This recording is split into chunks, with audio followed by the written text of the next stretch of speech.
Are we good to go? All set. All right. Thank you, Jim. Hi, I am Michelle Rehill, Chair of the Board of Library Trustees. This open meeting of the Board of Library Trustees is being conducted remotely, consistent with Governor Baker's executive order of March 12th, 2020, due to the current state of emergency in the Commonwealth due to the outbreak of the COVID-19 virus. In order to mitigate the transmission of the COVID-19 virus, the town of Northborough has been advised and directed by the Commonwealth to suspend public gatherings. And as such, the governor's order suspends the requirement of the open meeting law to have all meetings in a publicly accessible physical location. All members of the Board of Library Trustees are allowed and encouraged to participate remotely. The order allows the Board of Library Trustees to meet entirely remotely so long as reasonable public access is afforded so that the public can follow along with the deliberations of the meeting. The public is encouraged to follow along using the posted agenda unless the chair notes otherwise. Members of the public who wish to view the live stream of this meeting may do so by going to the Northborough Remote Meetings on YouTube via the link listed on the agenda. Ensuring public access does not ensure public participation unless such participation is required by law. This meeting will not feature public comment.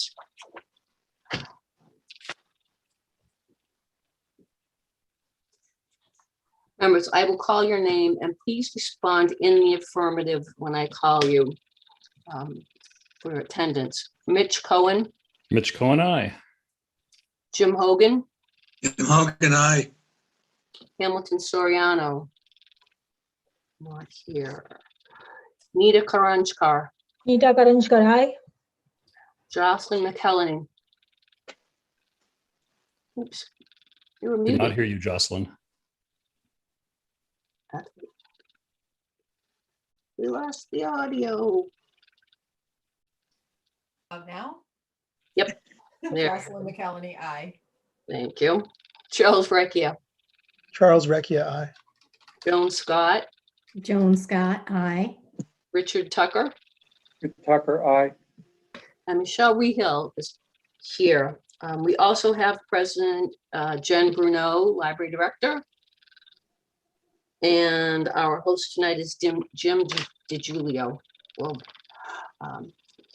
I will officially call the meeting to order at 7:09 p.m. because I neglected to do that before we began the roll call. I have two opening remarks tonight. One is that we just need to keep an eye on the clock as we need to close down the trustees meeting so that the nominating committee can start their meeting at 7:45 p.m. So that will all become clear later. And my other opening remark is, I have a prepared statement because I didn't want to leave anything out. I don't really want to tell you this, but tonight is Jocelyn's last meeting as a library trustee. I respect a decision not to be reappointed to the board, but I'm very sad to see her go. Jocelyn, from the time that you joined the board in 2016, you've been a valued member. You hit the ground running and you graciously took on a number of challenges. In addition to your willingness to fill in as secretary whenever the need arose, you also took on the interim position of treasurer. And I know you gave a huge sigh of relief when Hamilton and his financial background joined the board. You were always willing to do the hard work. You consistently provided thoughtful input on all issues before the board, and you often managed to provide a little comic relief at just the right moment. And a little aside, I also appreciate that you were willing to act as chauffeur so that we could keep Jack Sharp on the board for an additional term. That was greatly appreciated. And I would miss having you on the board, and I wish you all the best in the future. Thank you, Michelle. I was not prepared for that statement, but appreciate the sentiments. I obviously joined the board under one set of circumstances and was pleased to remain when my father could no longer serve alongside with me. I am astounded by how much I have learned and pleased with the time I've been able to spend with everybody on this board and all the previous iterations in the past 4.5, 5 years. And it is my willingness to do the best for this committee that is pulling me away, as outside commitments are making it a little more difficult. And as we move back into more of a normal life, I know that those demands will just get more and more. And I always want to bring my best to everything I commit to. So I say farewell for now and look forward to rejoining the board when outside commitments hopefully back off a little bit. Yay. Thank you. All right. Now that I've gotten through that was hard to do. We will move on with the agenda. Could I have someone make a motion to approve the minutes of the March 9th meeting?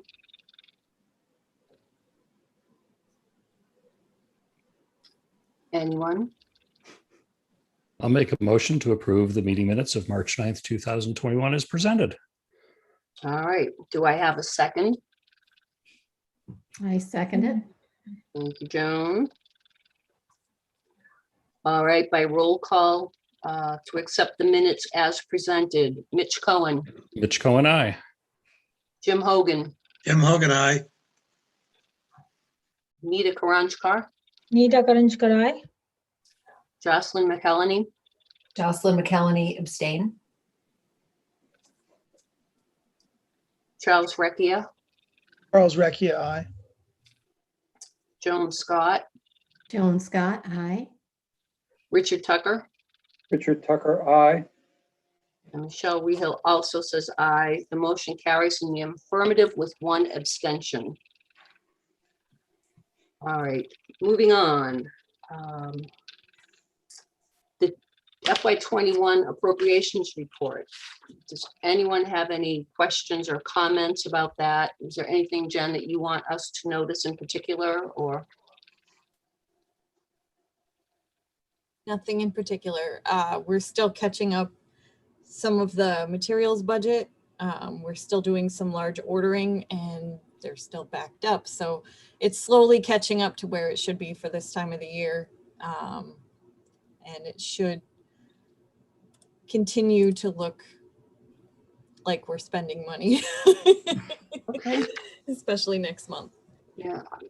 I don't see that mountain of boxes behind you that you had last month. There's a few out there, but yeah. It was a literal mountain though, last month. So that's good. Oops. I think I put the wrong thing aside here. Sorry. Got it. All right. I'm gonna get back on track. So if nobody has any questions or comments about the appropriations report? No, if not, then we will move on to the library director's report.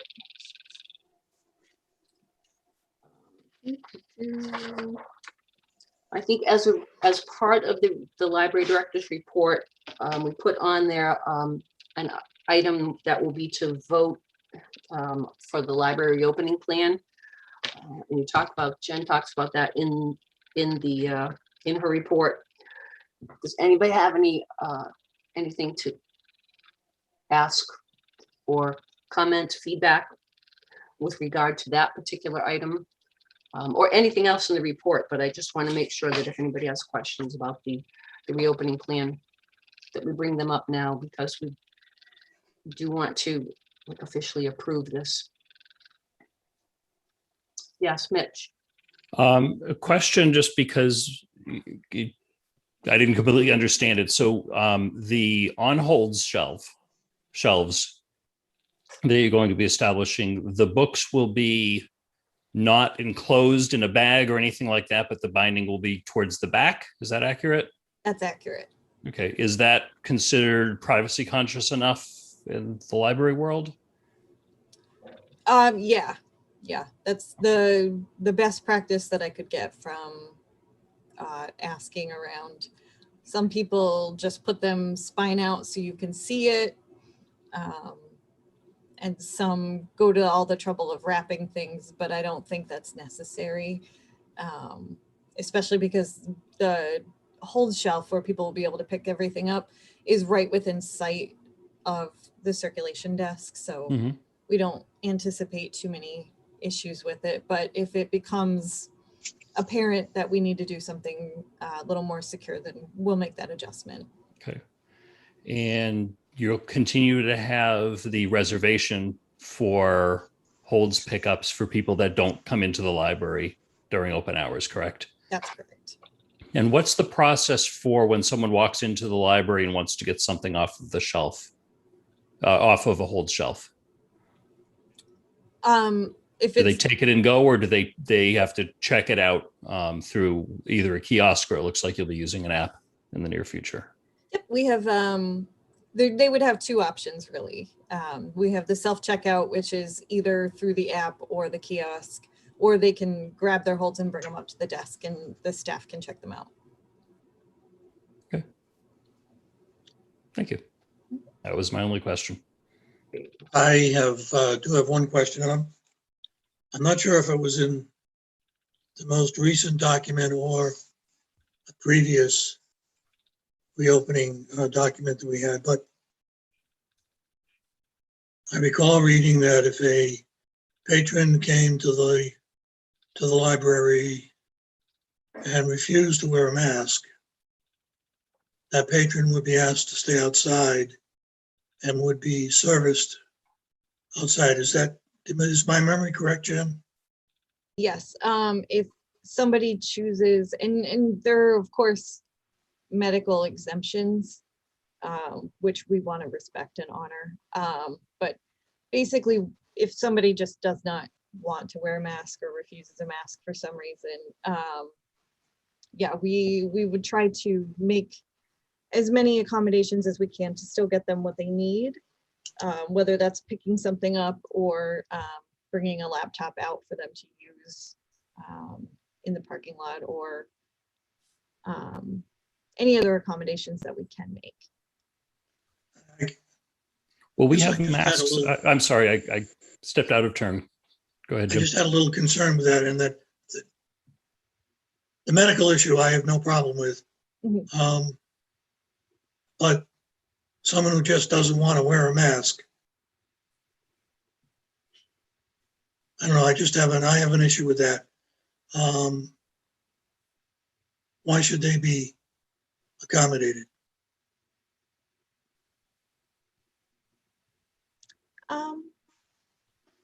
It's really hard to not make the accommodation without getting too much into why somebody won't wear a mask, or we don't want to, obviously we don't, there is a mask mandate, so they do have to wear a mask in the building. It just seemed like the right thing to do customer service wise, to not deny somebody access to the library simply because of a choice not to wear the mask. And that certainly the accommodation will depend on what kind of staffing or what they need. But if it's something easy, then, I don't know if I have a good answer for it. Rather than No, just I- turning, I- we didn't really want to turn people away completely. And it's a tough issue, and I understand. But the implication is, if I were there, personally, me, I've been fully vaccinated, but I'm continuing to wear a mask everywhere I go. Mhm. I would leave. If I saw someone in the library refusing to wear a mask, I would personally just leave. Mhm. Yeah, and that's what we don't want people Right.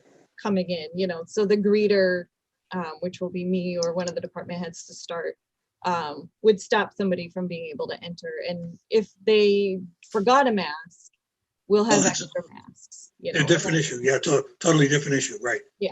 But if they refuse, then they won't be allowed to come in the building because it's a safety issue. Okay. And it's a tough thing on you and your staff, and I totally understand that. I appreciate it. And I appreciate the fact that you're, what you're doing. And it's hard. I just wanted to get that little point out. Okay, I'm done. Does anybody else have any questions or comments about the reopening plan? Mitch, did you have a question? I did, but it was already answered. My question was whether masks would be available to anyone who either forgot or maybe didn't want to wear one, but would wear one upon prompting. I both saw that in Jen's report, and Jen mentioned that verbally a moment ago. Thank you. All right. All right, if there are no other questions or comments about it, would someone like to make a motion to accept the library reopening plans as presented in the library director's report? I'll So move moved. to accept them as presented. All right, that's Charles. And would somebody like to second that? I'll second that. All right. All right, and by roll call, motion to accept the reopening plan as presented in the library director's report. Mitch Cohen, Mitch Cohen, aye. Jim Hogan. Jim Hogan, aye. Not here, sorry. Nita Karanjkar, Nita Karanjkar, aye. Jocelyn McCallany, Jocelyn McCallany, aye. Charles Recchia, Charles Recchia, aye. Joan Scott, Joan Scott, aye. Richard Tucker, Richard Tucker, aye. and Michelle Rehill also votes aye. The motion carries unanimously to approve the library reopening plan as presented in the library director's report. Congratulations, Jen. Yeah. Thank you, Jen. So Now, Thank good you, luck Jen. and be safe and keep everyone else safe.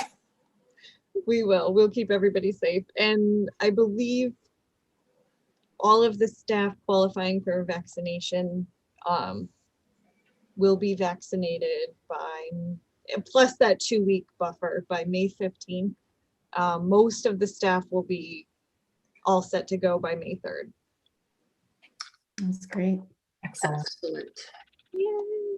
We're so excited to see people again. I'm I hope excited you all to go come in in. again. And we'll be excited to be there too. Yes.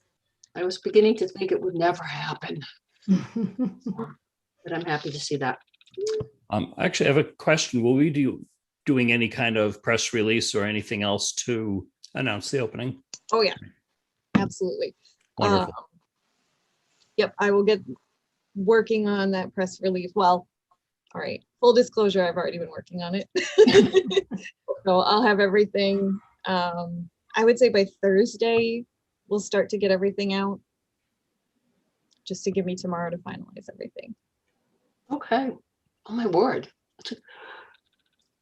We've been talking about trying to reopen the library for so long that I'm just like, oh, so far off in the future. And then I'm sitting here and it's like, we're going May 3rd, May 3rd, May 3rd. And I'm like, oh, that's really soon. It's suddenly very soon. Yes. Wow. Super exciting. Okay. Any other questions about the library director's report before we move on to my new business? All right. The next item is I have to appoint the nominating committee. I almost said it backwards. Mitch Cohen, Nita Karanjkar, and Joan Scott. You have been appointed to the nominating committee. It is your job to nominate people for the chair, vice chair, treasurer, and secretary position. When you have had your meeting and had that, you can present the slate of officers at the May 11th meeting. And the vote will take place at the annual meeting, which is on June 8th. So that is, and we have scheduled that meeting and appropriately posted the agenda for that meeting. It will be at 7:45 p.m. today. So after this meeting is over, that meeting will start. So I think that's all I have there. And date of the next meeting will be May 11th, 2021 at 7 p.m. Make sure that I said that correctly. Is there any other business that may come before the board at this time? I have a question for Jen. Just as a matter of interest, did the library run into any issue or take any action about the Dr. Seuss books? We did not have any of the titles in question still in our collection. So it really didn't. It makes it easy. Oh yeah, it did. We didn't have to worry about them being sold on eBay or anything like that. So yeah, we kind of dodged that one. And I have one issue, which I bring up every month, actually. I just want to remind everyone that the MBLC continues with its series of programs geared for trustees. And I went this past month to the session that they had on recruiting new trustees. And later, that was in March. And the April meeting is going to be on trustees' involvement with strategic planning, which I'm also very interested in, and I will be attending. And I think as part of the long range planning committee, I think that the strategic planning will be a good one for me to go to. So I would encourage any of you, if you got a half an hour or an hour or so of spare time, you might want to look into any of these MBLC sessions. And then in June, they're doing a session on orientation for trustees. It is not geared just to new trustees, but it is geared to new trustees, seasoned trustees, because things change, and in fact, any trustees.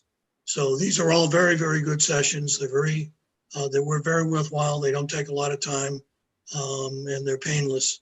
And so I would just encourage any of you to take a look at any one of them. And if you need any help getting connected with them, you could email me. That would be fine. Or I'm sure Jen, I hate to volunteer her, but I'm sure Jen would be happy to help as well. So thank you. That's all I wanted to say. All righty. If that is it on the business, the chair would entertain a motion to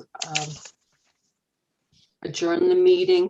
And the chair would really like it if perhaps Jocelyn were the one to make that motion. Thank you, Michelle. And I have to say, it took all the way to my last meeting, but you nailed the pronunciation of my name today. So thank you very much. I'm working at it. I have been working at it. All And right. with that, I move that we adjourn our meeting. All right. Do I have a second on that motion? I'll second that. Thank you, Nita. All right. We'll miss you, Jocelyn, though. Yeah. We will. I'm still watching. I'm not going to be far. Yeah. Oh, Go to the you're gonna be YouTube one of those version. YouTube lurkers. But you know what? We'll go through this. I'll do this, and I think we'll have a few minutes once this is closed, if anybody wants to make any comments. And then that way, and we'll be ready for the 7:45 appropriation. I mean, the nominating committee, appropriations committee, where'd that come from? The nominating committee meeting. So for the motion to adjourn, Mitch Cohen, What's going on? Jim Hogan, Jim Hogan, aye. Nita Karanjkar, Nita Karanjkar, aye. Jocelyn McElhenney, Jocelyn McElhenney, aye. Charles Recchia, Charles Recchia, aye. Joan Scott. Oh, you're muted. Joan Scott, aye. Richard Tucker. Richard Tucker, aye. And Michelle Rehill also says aye. The motion carries in the affirmative unanimously. So I will call the meeting adjourned at 7:31